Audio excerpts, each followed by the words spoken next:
Good morning. Thank you for standing by, and welcome to Booz Allen Hamilton's earnings call covering fourth quarter fiscal year 2026 results. At this time, all participants are in listen-only mode. Later, there will be an opportunity for questions. I'd now like to turn the call over to the Head of Investor Relations, Dustin Darensbourg. Thank you. Good morning, and thank you all for joining us for Booz Allen's fourth quarter fiscal year 2026 earnings call. We hope you've had an opportunity to read the press release we issued earlier this morning. We also have provided presentation slides on our website and are now on slide 2. With me today to talk about our business and financial results are Horacio Rozanski, our Chairman and Chief Executive Officer, Kristine Martin Anderson, President and Chief Operating Officer, and Troy Lahr, Executive Vice President and Chief Financial Officer. As shown in the disclaimer on slide 3, please keep in mind that some of the items we will discuss this morning are forward-looking and may relate to future events or our future financial performance. They may involve known and unknown risks, uncertainties, and other factors that may cause actual results to differ materially from forecasted results discussed in our SEC filings and on this call. All forward-looking statements are expressly qualified in their entirety by the foregoing cautionary statements and speak only as of the date made.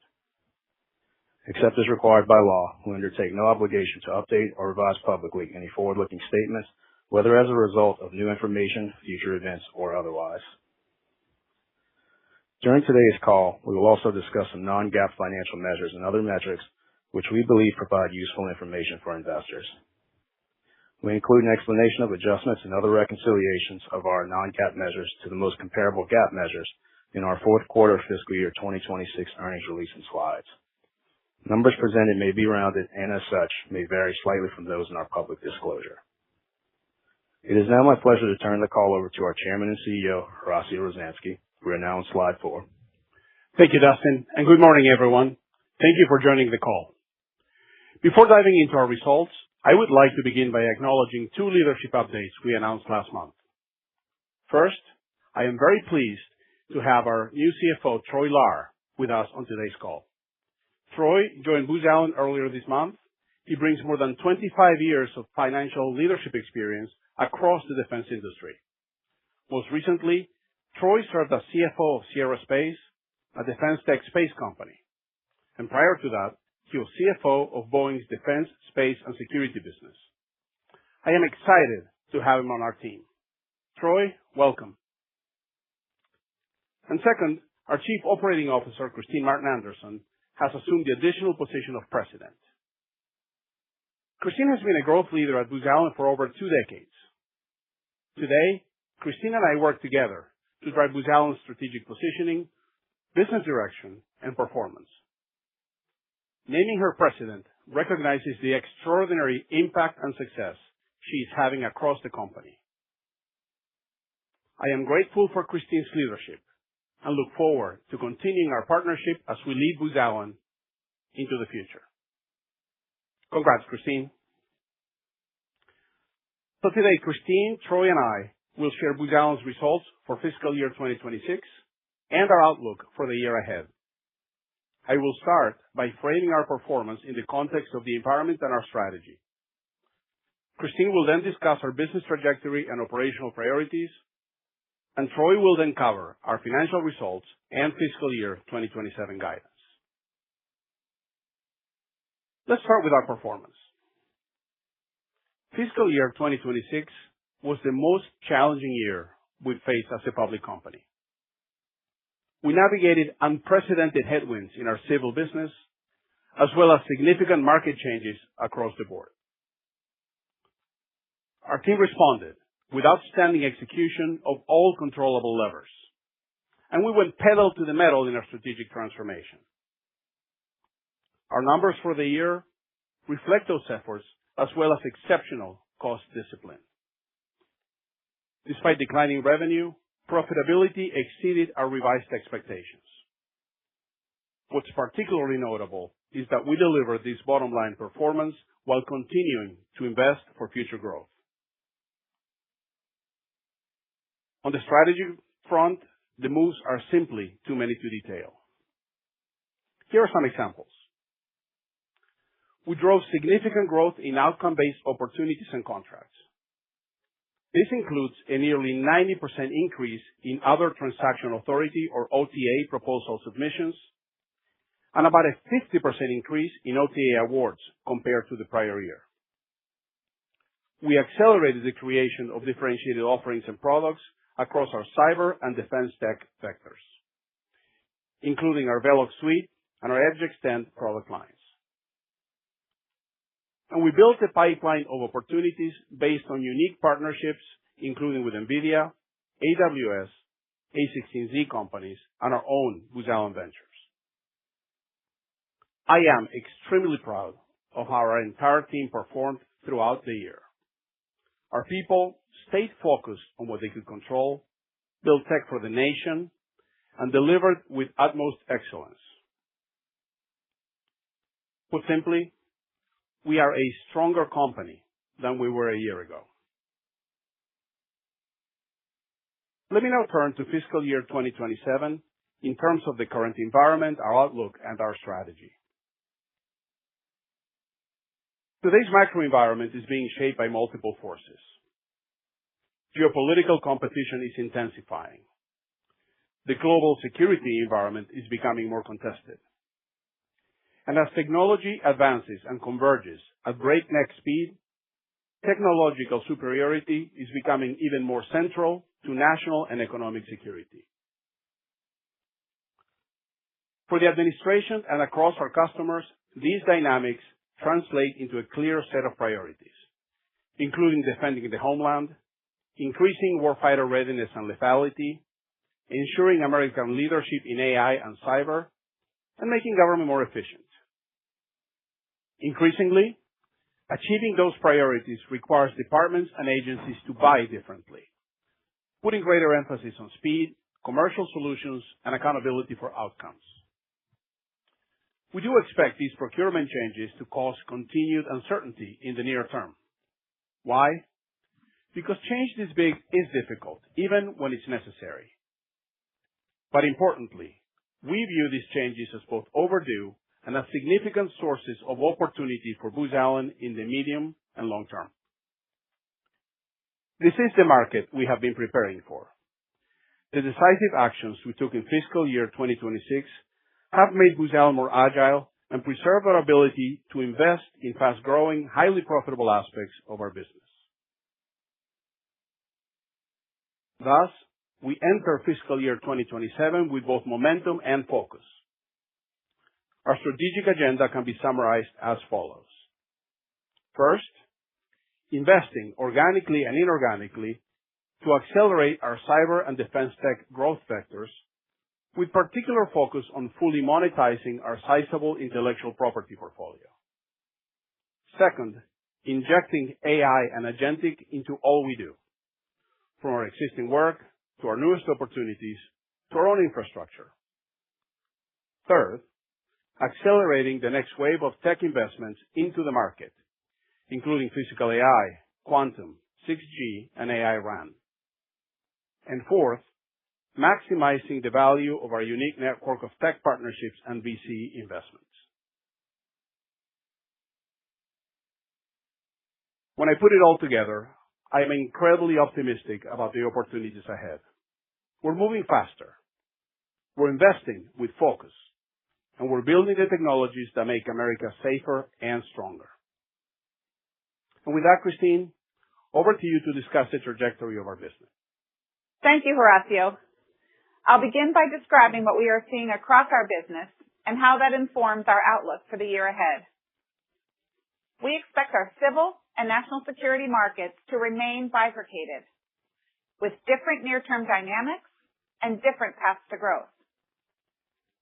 In our civil portfolio, while demand remains below historical levels, we are continuing to see acceleration. Civil's fourth quarter book-to-bill was 1.2 times, led by our health business. Demand is broad-based and leading to new opportunities. While the volume of awards is high, many recompetes have shorter periods of performance and smaller scope. These dynamics mean it will take time for the uptick in demand to translate into growth.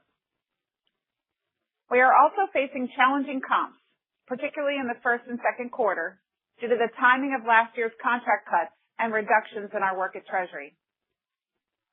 As a result, we expect our civil portfolio to continue declining this year, particularly in the first half. Conversely, we expect our national security portfolio to drive our overall growth in the coming quarters.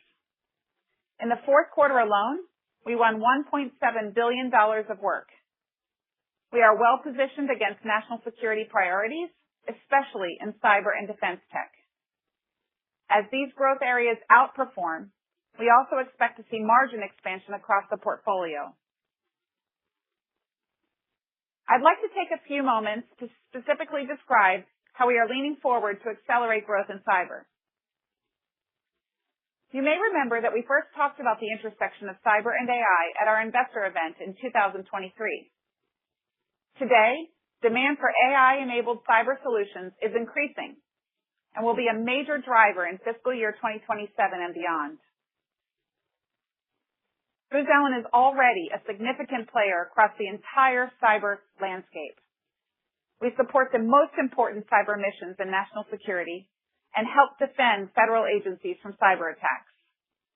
We also serve an impressive set of Fortune 500 companies across all 16 critical infrastructure areas, and we respond to over 1,000 cyber incidents a year.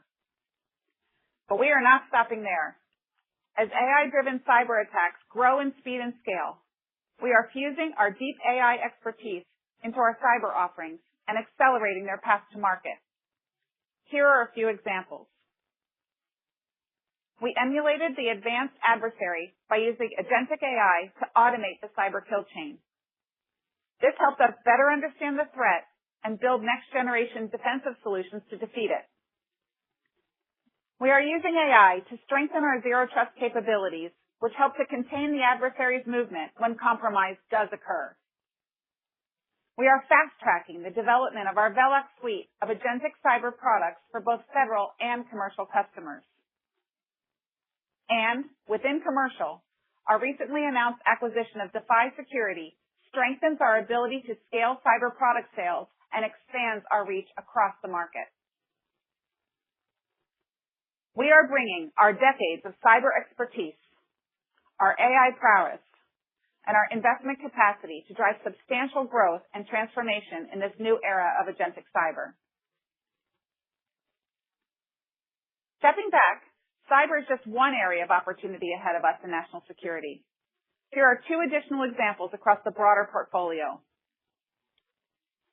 First, we are proud to have been awarded an OTA on Golden Dome for America's Space-Based Interceptor program. Our work focuses on a critical element of a prototype system for space-based missile defense. And in the fourth quarter, Booz Allen was awarded Breakthrough Engineering and Advanced Technology Solutions, or BEATS. BEATS is a $937 million single award engineering and technology contract. It supports the Army's modernization priorities. We will build tech to meet the warfighter's immediate and future needs. This work adds to our portfolio of flagship engineering programs where we are injecting our advanced technologies into national security missions. As we move into fiscal year 27, we will focus on the following operational priorities to drive our return to growth. First, maximize the significant opportunities we see in cyber and defense tech this year. Second, drive profit growth by building scale and go-to-market capacity for our product offerings. Third, lean into and become a leader in new outcomes-based procurement methods and opportunities. And fourth, accelerate momentum in civil by capturing the existing pipeline and continuing to inject new tech into critical missions. In closing, Booz Allen has momentum. We are focused on growth, and we are optimistic about the year ahead. I'll now turn the call over to Troy to take us through the numbers. Welcome to your first Booz Allen earnings call, Troy. Thanks, Christine, and good morning, everyone. Before discussing the quarter in more detail, let's turn to slide 5 to recap our fiscal year 2026 results. For the year, gross revenue was $11.2 billion, with a year-over-year decline driven by our civil business. Despite the headwinds this year, we exceeded our profit expectations, delivering $1.2 billion of adjusted EBITDA and an adjusted margin of 11%. Adjusted diluted earnings per share for the year was $6.51. We generated robust free cash flow of $951 million and deployed $1.1 billion of capital through strategic investments, dividends, and share repurchases. Finally, from a demand perspective, we ended the year with backlog of over $38 billion and a trailing 12-month book-to-bill of 1.1 times. Despite the macro environment challenges this year, we remain focused on driving strong operational execution and accelerating investments across our key growth vectors while also returning capital to shareholders. Now let me walk you through our fourth quarter performance in more detail. In the quarter, revenue declined 6.4% year over year to $2.8 billion. Revenue ex billable expenses was down approximately 7% versus the prior year period. Our national security portfolio grew 1.6% year over year in the fourth quarter. This was primarily driven by strong demand for our intel work, partially offset by lower billable expenses for defense customers.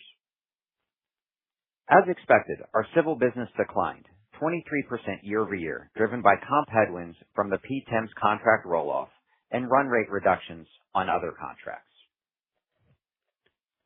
Turning to profitability, we delivered above expectations in the fourth quarter, driven by continued strong contract execution and disciplined cost management. Adjusted EBITDA for the quarter was $309 million and an adjusted EBITDA margin of 11.1%, up 50 basis points year over year. Adjusted diluted earnings per share increased roughly 11% year over year to $1.78. This increase was driven by strong profitability, a lower tax rate, a reduced share count, and $12 million of pre-tax unrealized gains related to our ventures portfolio. Our tax rate in the quarter benefited from higher R&D tax credits. Regarding cash flows, collections were strong in the quarter, driven by efficiencies in billing and payment processing improvements. Free cash flow in the fourth quarter was strong at $212 million. Moving to demand and leading indicators, net bookings for the quarter totaled $2.5 billion. Our book-to-bill was 0.9 times for the quarter, with a trailing 12-month book-to-bill of 1.1 times. Including the MCTP award that is currently under protest, both the quarterly and trailing 12-month book-to-bills would have been nearly 1.2 times. Backlog at the end of fiscal year totaled $38 billion, up about 3% year over year. We also saw funding improve in the fourth quarter, with our funded backlog increasing sequentially to $4.3 billion. And finally, on capital deployment and the balance sheet, we deployed a total of $366 million in the fourth quarter, which consisted of $219 million in strategic investments made through Booz Allen Ventures and venture partnerships, and $147 million in shareholder returns via quarterly dividends and share repurchases. From a balance sheet perspective, we ended the quarter with $728 million of cash on hand and total liquidity of $2.2 billion. Our net leverage ratio at the end of the quarter was 2.6 times adjusted EBITDA for a trailing 12 months. Our strong balance sheet provides us both operational and strategic flexibility to drive growth through both organic and inorganic investments. I will now walk you through our outlook on slide 8. For fiscal year 2027, we expect to deliver revenue between $11.2 and $11.7 billion, with the impact of recent divestitures and acquisitions roughly netting out. We expect performance to be bifurcated across our national security and civil markets, but we see improving trends across both markets. We expect the national security portfolio to grow mid-single digits. For civil, we anticipate a decline of high single digits for the year as the civil business continues to work through challenging comps, particularly in the first half of the year. From a quarterly cadence perspective, we see the first quarter as the low point for growth, with sequential improvement throughout the year. We expect to generate adjusted EBITDA in the range of $1.24 billion and $1.29 billion. This implies a full-year adjusted EBITDA margin of about 11%.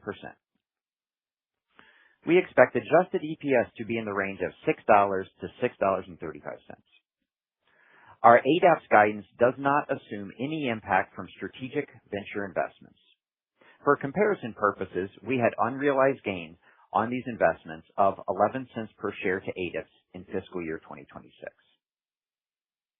And lastly, we expect to generate free cash flow between $825 million and $925 million, which includes the estimated impact of expenditures in fiscal year 27 for the new Reston headquarters.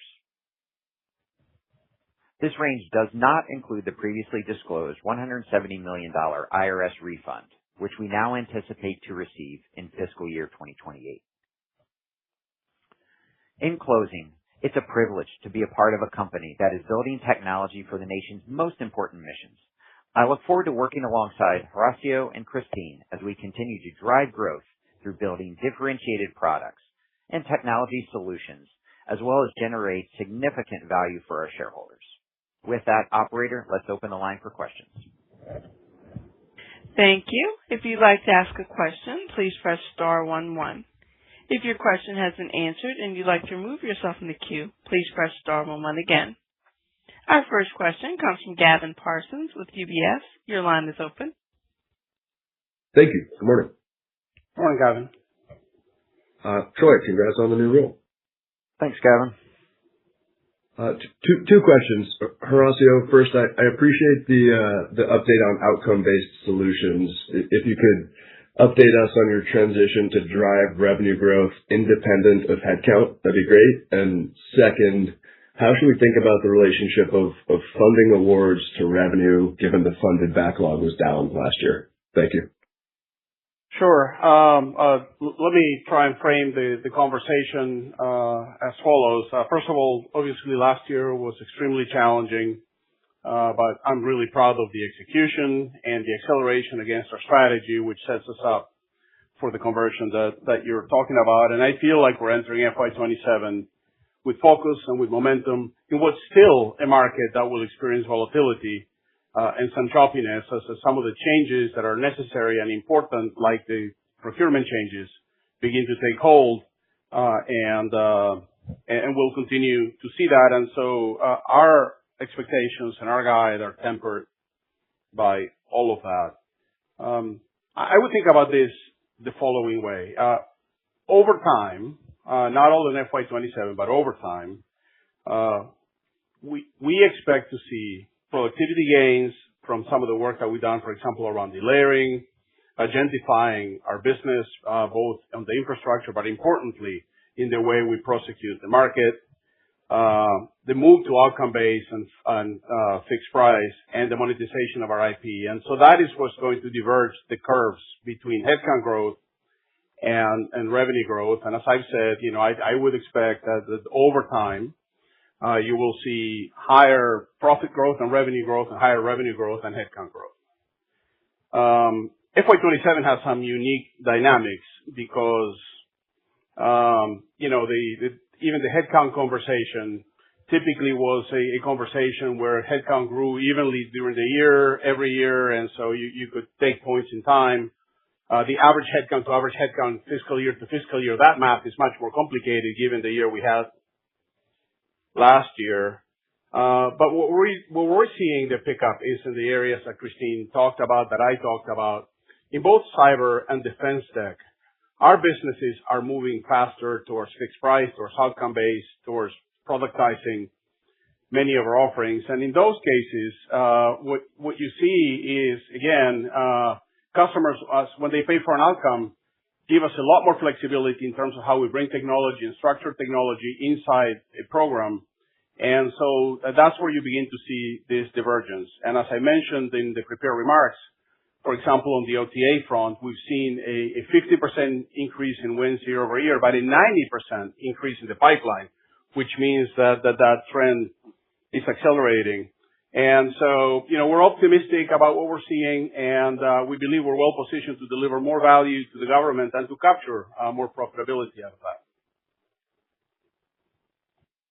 And then on the funding side, again, you have to temper the dynamics. Because it's what we have seen over the last few months is an improvement in the funding dynamic. The last quarter was much better than what we would have seen a year ago. This quarter is better than what we have seen a year ago. And so that gives us some level of confidence that things are accelerating, that demand and that the wins are going to translate into actual revenue. Perhaps not quite at historical rates, but certainly at much better rates than we saw last year. Thank you very much. Thank you. Our next question comes from Louis DePalma with William Blair. Your line is open. Horacio, Christine, Troy, and Dustin, good morning and a happy Friday. I was wondering, has Anthropic's Mythos limited release, has that impacted any of your major cybersecurity programs such as Thunderdome and CDM Defend, and has it created incremental positive opportunities, or what have you been seeing with Mythos? Thanks. Hey Louis, I don't think we could trace a direct line from Mythos to a program, but I will say this, and I think I've been out in public talking about this quite a bit. We believe strongly that 2026 is a year where cyber demand is going to accelerate across all of our markets. National security, civil, and commercial, because this is a year in which the offensive cyber tools, which are identifying faster than defensive cyber tools, are going to create a gap. And into that gap need to have companies like us with our tools, with the products that we're creating in the Velocity Suite, and the like. And we are beginning to see a huge pickup in those conversations.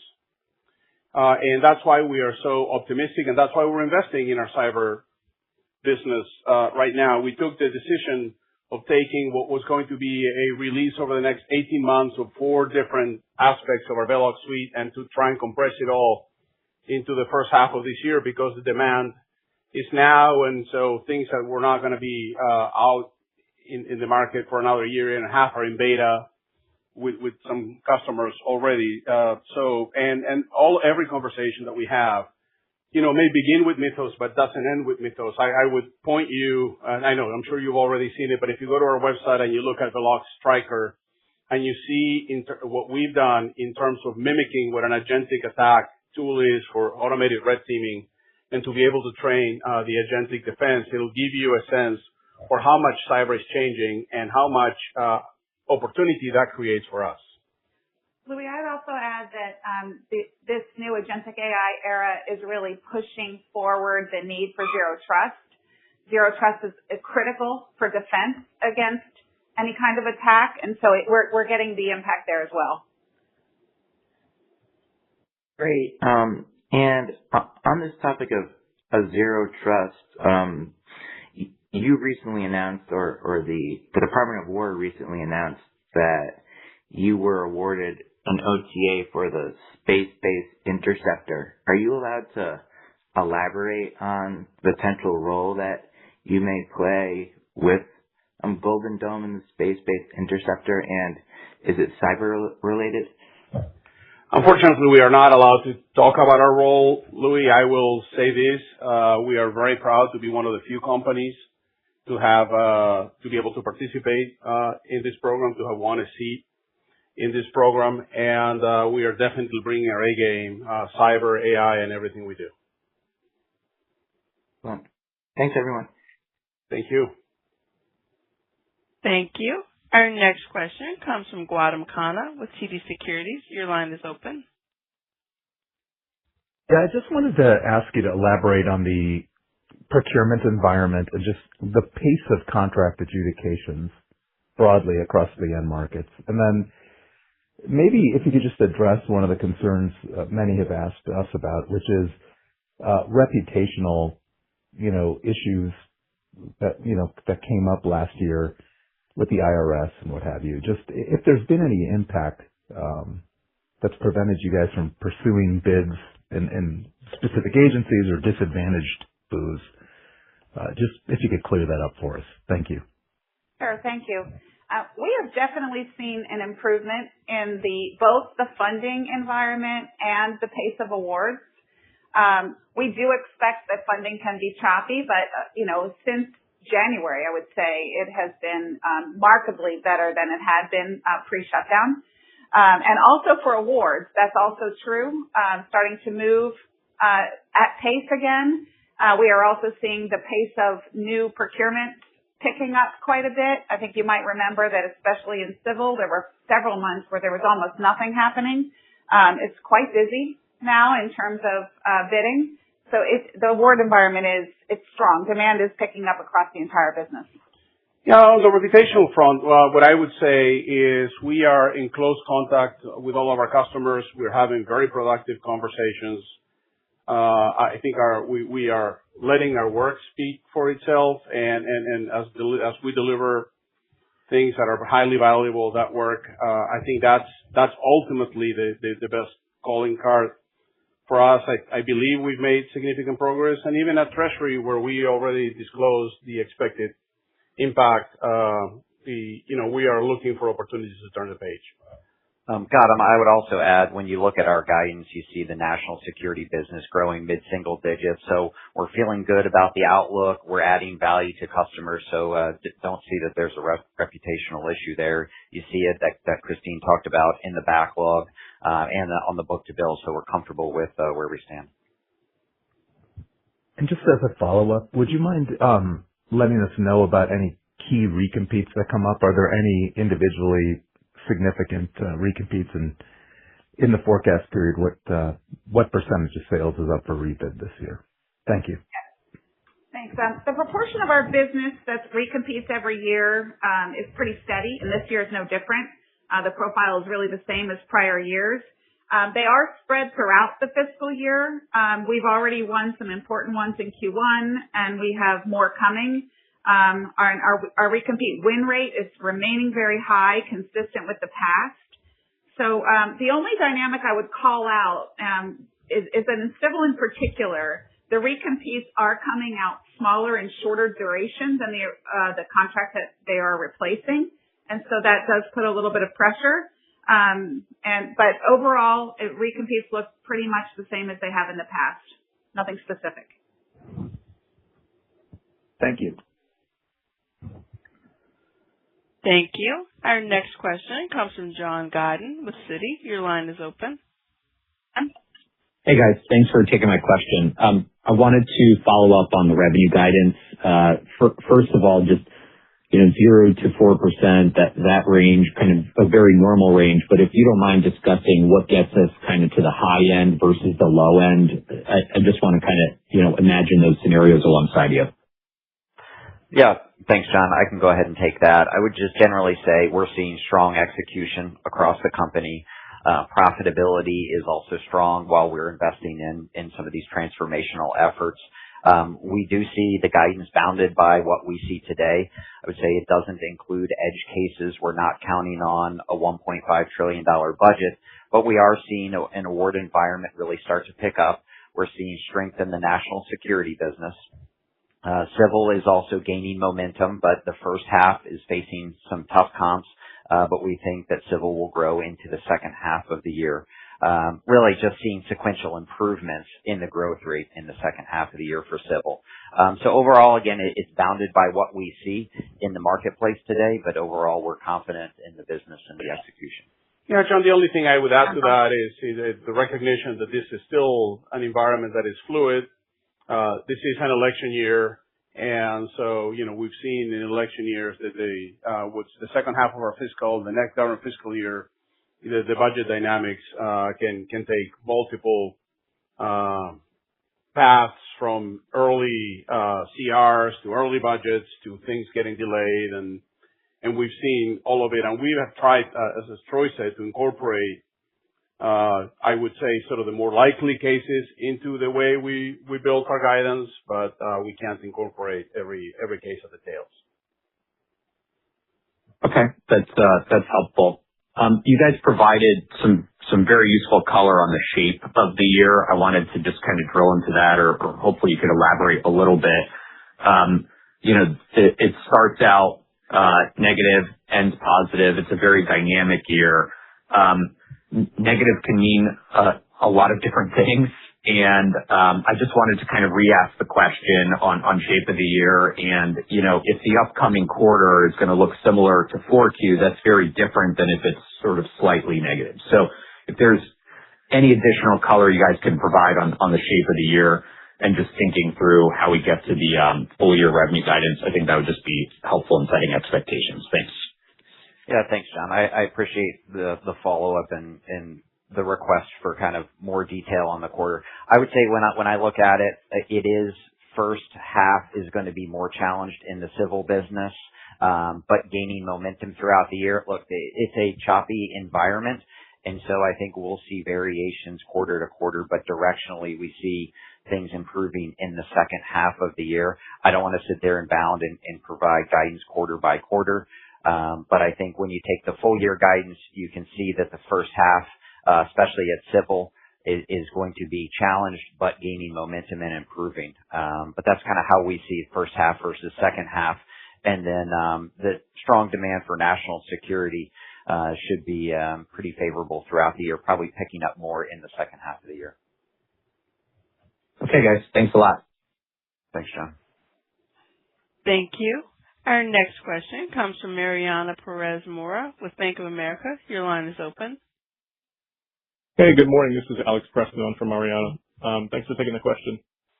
I just wanted to sort of go back to the commentary on OTAs and the shift to fixed price. How are you guys thinking about that mix between fixed price and cost plus going forward, and maybe the impact to or assumptions underlying your margin outlook in 27? So we are actively working with each and every one of our customers about the opportunity to move things to outcome-based and fixed price. It's not always the case that is what's right for the contract. And so, this is more of a steady increase on fixed price and outcome-based as opposed to big step changes.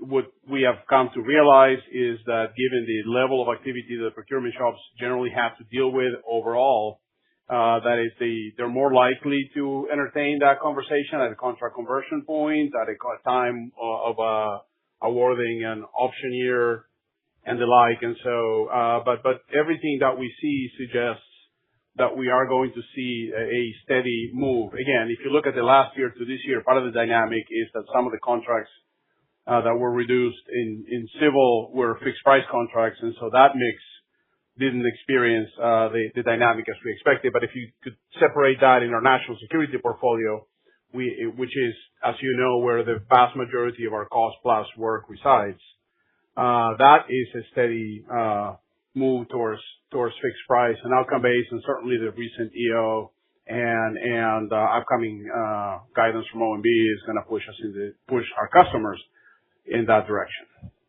And then we've always said that margins are stronger on the fixed price work if we are allowed to deliver it in a way that it can add more value to the customer with more efficiency on our side.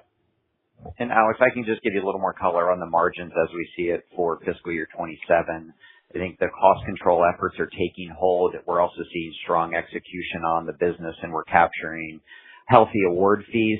So overall, we're really performing well in all areas of our business, definitely when civil and the national security business. I think that's illustrated in the 11% margins that we're showing. I think as we get into fiscal year 27 as a company, we'll see civil declines impacting the margins. And then we'll be investing in some strategic, really R&D efforts that we're making in cyber and in defense tech. But we're also seeing the cost reductions and improving execution and the favorable mix help margins. So there's some puts and takes to the margin as we look at it for fiscal year 27. But overall, we're comfortable with where we stand on the margins, Brian. Got it. Thanks. And if I could squeeze another one in on the defense side and budget dynamics, I think it was answered in a previous question that the guide doesn't necessarily assume a $1.5 trillion budget, but it occurs to me that the base budget, even without reconciliation, would be really constructive for you guys. What are the sort of maybe watch items in reconciliation that could add to that? Or I guess framed another way, what key programs in reconciliation might give a boost to that outlook?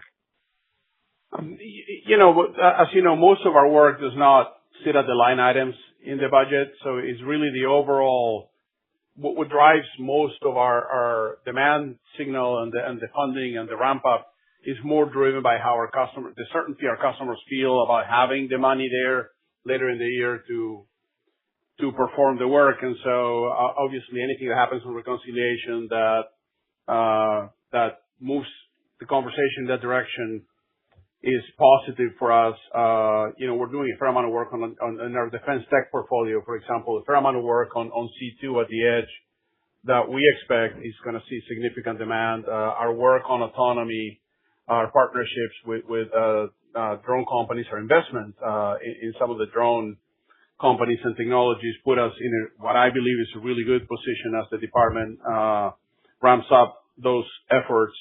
And anything that has to do with again, providing stability, not just on the defense in the Department of War side, but also across the board in some key agencies like CBP and FEMA and the like would be to the positive. Got it. Thank you very much. Appreciate it. Thank you. Our next question comes from David Strauss with Wells Fargo. Your line is open. Thanks. Good morning. Just to try and put a pin in this first half, second half dynamic. Civil did increase sequentially in the quarter. I know you have seasonality, but would you expect civil to continue to increase from here sequentially, or are we gonna, is there still potential for a sequential kind of drop off? Yeah, I would say when I look at the first quarter, generally I think that there's pressure continuing into the first quarter, should potentially improve maybe a little bit, but overall I think, again, first half should be challenged. And again, I think that that's bounded by the guidance that we put out of high single digits. I think you will see, given the comps that we see, first half will be different than the second half. It'll look a lot different. But again, gaining momentum throughout the year is probably how I would tee it up at this point. Yes. If I were to summarize kind of headwinds and tailwinds in civil to give you a little more color, the headwinds are, last year's reductions in contracts, which extended through the first quarter last year, our previously announced reductions in Treasury, some smaller recompetes, and because there was such an anemic award environment for many of the months last year, it means there's fewer new starts that overcome contracts ending. And then I would add in the DHS budget challenges because there's a significant part of pipeline, et cetera, that's in DHS. The tailwinds, we've had some good wins, 1.2 book-to-bill in civil for fourth quarter. We have an expanding customer base. We've got an increased pipeline. We've got more bids, an excellent recompete win rate. And so we are seeing a lot of resonance for the much-needed innovation that we're bringing to the mission, often in conjunction with some tech partners. So we're seeing some clear demand signals, and our AI-assisted software development is pretty incredible. So we expect demand for that to go up as well. So it's really the crossover of where the declines were happening, nothing new, right? With the ramp up of the net new. That's what causes the year to change. Okay, thank you. That's helpful. And maybe Horacio, could you size space as well as health today and kind of what's going on in those individual businesses? What were what did they grow at in 26, and what you're kind of thinking for those two businesses specifically for 27? Thanks. So you said space and then health. Yeah. Oh, okay. It's actually very hard to put a specific number on any aspect of those businesses because, as you know, part of what we believe in is in technology convergence. And so even where some of our space business ends, where our Intel business begins, we're doing cyber in space, we're doing AI in space, and trying to shred that too finely doesn't get us to where we need to be. I think we are optimistic about our space, the growth in our space business, writ large because of our position on AI and cyber in particular, because of the work we're doing on space domain awareness, and because this is an area of our position on Golden Dome, and this is an area of investment for the administration, and one which we believe is much needed. So, again, good dynamics last year, and certainly good dynamics going into this year, some of which shows up in our numbers, in Intel, for example. On the, our health business, as you know, was challenged last year by some of the budget cuts, by some of the contract cuts. I think this year we're beginning to see increase in demand, increase in the use of technology inside those contracts. But as Christine said, the one headwind is we're winning the recompetes, but the recompetes are shorter and they are a little smaller. Now, inside of that, we're also, because those are fixed price contracts, a lot of them, we have the opportunity to bring technology, and to the extent that we remain a market leader in doing that, we believe we're going to be able to expand profitability in those contracts over time while delivering more value to the government. All right, great. Thank you. Thank you. Our next question comes from Noah Poponak with Goldman Sachs. Your line is open. Hey, good morning, everyone. Hey, Noah. Good morning. I was wondering if it would be possible to better understand, what's really changing and why in the funding environment. I guess, over the last few years, there's maybe been some fits and starts and times where it looks better, but it was a head fake. And, so the funded bookings in the quarter are up year over year. That looks better. Hear everything you're saying. Can you just give us a little more detail on why things have changed? What is the customer telling you, and why things would be more stable? Just to try to better understand if it is a new trend versus not. Yeah, it's a great question because you're right. It has been, we say choppy, but, at times, in a hurricane and then look really good. I think it's important to remember that last year there was so much of our last fiscal year that was where the government was focused on contract reviews and trying to readjust budget, moving it from agency to agency or department to department. There were those requirements where if you added over a certain dollar amount of funding, you needed to go to the top of the agency to get approval, or sometimes the secretary to get approval.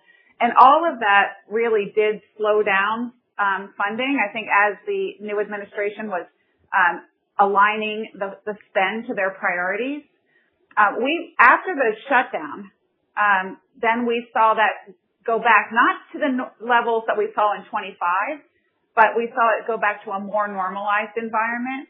Although we are still seeing that there's incremental funding, right? They might fund you for a few months at a time and then come back and add funding again. So I don't know that I would be the one to call kind of what the future looks like in this, but it has been remarkably better since January. No, I think if you look at our guidance, I think this is what we've tried to incorporate. Certainly a better funding dynamic than 25, but nowhere near our last fiscal year, fiscal 26, but nowhere near what we would have seen historically. Okay. That's really helpful. I appreciate that. And then I also wanted to ask about how you're managing headcount relative to revenue. I guess, as if the revenue of a business is declining, you can look to have costs decline more and stabilize margins, or have margins even go up. Is it as simple as that with how you handled headcount versus revenue? last year, or is it more that the mix of the business is mixing to less headcount intensive? Is there any risk that you overdo it on the headcount side for when bookings and revenue inevitably do bottom? I'll say this. We obviously headcount is still important to the business, even though we're in this process where the traditional algorithm is diverging from where we are going. I'll point you back to the things we said last fiscal year as we're going through the reductions. Obviously, the initial set of reductions were driven by specific contracts being cut very significantly, and a lot of it was in civil, as you know, and we worked through that. Later rounds were more oriented towards delayering, towards becoming more efficient, towards managing the business in a way that it recognized what we expected to be a lower growth rate than we had experienced in years prior. And I believe we have stabilized that part quite well. We've also given ourselves the opportunity to invest in the business. If you look at, we are calling for similar margin structure this year to last year, even though we do expect more growth in our fixed price and outcome-based portfolio, and even though we'll get the full run rates of the savings this year. And that is to address some of the things you're talking about. We want to be in a position where in the areas where the business is growing, we can invest aggressively, and some of that investment will come in the form of people.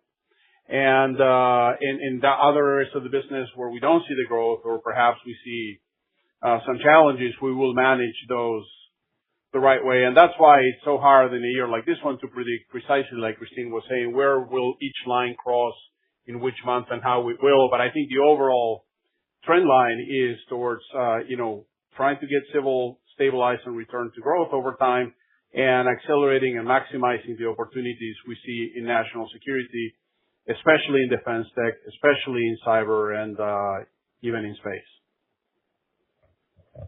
Okay, thank you. Sure. Thank you. Our next question comes from Scott Mikus with Melius Research. Your line is open. Good morning, Horacio, Christine, and Troy.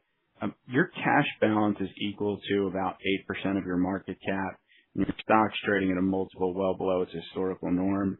But your stock repurchases were a little light this quarter compared to prior quarters. Are you reluctant to buy back your own stock following President Trump's executive order aimed at limiting capital returns to shareholders? And how should we be thinking about the appetite for buybacks this year?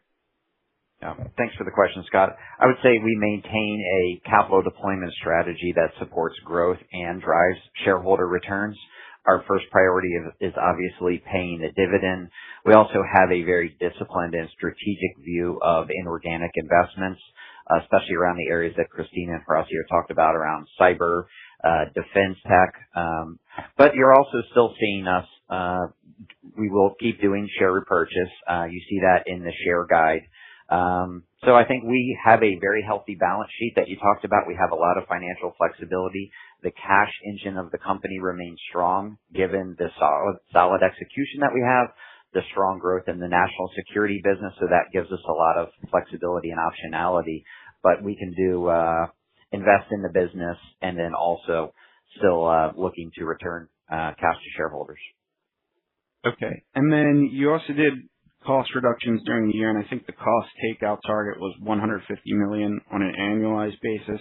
How much of that is net that you get to keep and isn't passed back to the customer? And how much of the net benefit did you realize in fiscal 26 versus what we should see in the EBITDA bridge for fiscal 27? Yeah, we generally get to keep about 40% of it given the nature of our contracts. Of the cost that we took out, we generally realized about a third of it in fiscal year 2026. That does give us some of the financial flexibility as we continue to focus on execution and take costs. That does allow us to invest back into the business like Horacio was talking about. We definitely see good growth areas where we can leverage our heritage technologies and really further grow in cyber and defense tech. So yeah, I think you're seeing those dynamics that we'll be able to hold on to some of it. and then that'll allow us to invest back into the business. I think the word investment is the key word going into this year. This is how we're thinking about it, whether it's organic from the P&L, whether it's inorganic from the balance sheet. We see certain areas that are poised for significant growth, and we want to make sure that we accelerate into those areas. I'll also point out that the 60% that Troy talked about as quote unquote not keeping makes us more competitive in cost plus contracts, allows us to expand our business in that direction as well. And so I think there's a lot of goodness in what we did last year in terms of positioning us for reacceleration. Partly in 27, we talked about the dynamics first half, second half, but importantly, in 28 and beyond. All right. Thank you, and enjoy the long weekend. You as well. Thank you. Our next question comes from Sheila Kahyaoglu with Jefferies. Your line is open. Good morning, guys. Horacio, Christine, and welcome, Troy. Maybe my first question is around headcount. It was down 12% in the quarter, but great productivity with revenue per employee up 6%. So what were the dynamics that drove this? And I guess somewhat related to this, how do we think about margins? They've held in really well despite the civil declines. And Troy, I think you made a comment that there's some mixed impact in 27 with civil, so it hasn't impacted margins yet. How do we think about that? Yeah, so I can start with the margin. So what you'd see is given where we are with civil declining, that will potentially be a margin headwind. Offsetting some of that is the stronger work that we're seeing around the execution and the mix shift on margins that we talked about. The cost reductions, the better execution is helping, and then we'll be investing in some of these R&D efforts. So I think there's some puts and takes there. Definitely civil is something that we're able to work through given the execution and the mix in some of the other areas of the business. Sheila, the only other thing I would say related to headcount is the combination of more work moving to fixed price and outcome based and our consistent, constant drive to agentify, to drive productivity and so forth should continue hopefully to see to translate into the dynamic that you're describing where our people will continue to grow, but it'll be more productive, so revenue will grow faster than people. Okay, got it. Thank you. And then if I could ask another one on Intel, great growth in the quarter, up 9%. How do we think about that continuing into 27? And maybe, Christine, if you could give your puts and takes like you did for civil, because that was super helpful. Yeah, there's a whole lot more tailwind than headwind in the national security business. I think with what we're seeing in geopolitical conflict and the switch to some advanced tech and the way that we play in the advanced tech ecosystem, focus on autonomy, C2. I mean, I think we're in all the right places when it comes to defense tech and what we're doing in our Intel business. So we're bullish on our national security business, and that's why you're seeing growth for the whole year, despite the continued headwinds in civil. Got it. Thank you. Yeah, I'll close this out by on that question simply by just saying, look, we've tailored our strategic priorities to the market that we see, which is a market that is a fundamentally challenging market, continuing to have some level of volatility, continue to have some choppiness, and as the changes continue to happen, changes that are positive overall, clearly we're going to see some starts and stops in some areas, but we're focused on organic and inorganic growth in the cyber and defense tech, bringing AI and agentic to everything we do and continuing to grow that portfolio, investing in the next wave of technologies. We're doing a lot of work on physical AI, on quantum, on 6G, on AI RAN. Those will pay off beginning this year and beyond. And the unique set of partnerships, AWS, NVIDIA, the A16Z companies, are positioning Booz Allen against the key trends in the market. And so that would be the other way to think about puts and takes. I think part of the challenges that we are going to experience are macro market, macro environmental challenges. But inside of that, we're executing really, really well. Thank you. Thank you. That's all the time we have for questions today. I'd like to turn the call back over to CEO Horacio Rozanski for closing remarks. Thank you all for your questions. This morning was quite a robust discussion, and I hope we gave you a clear view about how we're accelerating our transformation and how we're positioning Booz Allen FY27 for sure, but well beyond that. I can't tell you how proud I am of the progress we are making, and my main source of optimism are the people of Booz Allen. They have shown time and time again that they can rise to any challenge and truly accomplish incredible things. So I want to close today with a big thank you to the Booz Allen team. Hopefully many of them are listening this morning, for your hard work, for your dedication. It's truly an honor to be your colleague. And I also want to thank our investors, especially our long-term investors who've been part of this journey with us. And we hope you'll feel rewarded over time as we return to growth. And again, thank you all, and enjoy the long weekend. Thank you for your participation. You may now disconnect. Good day.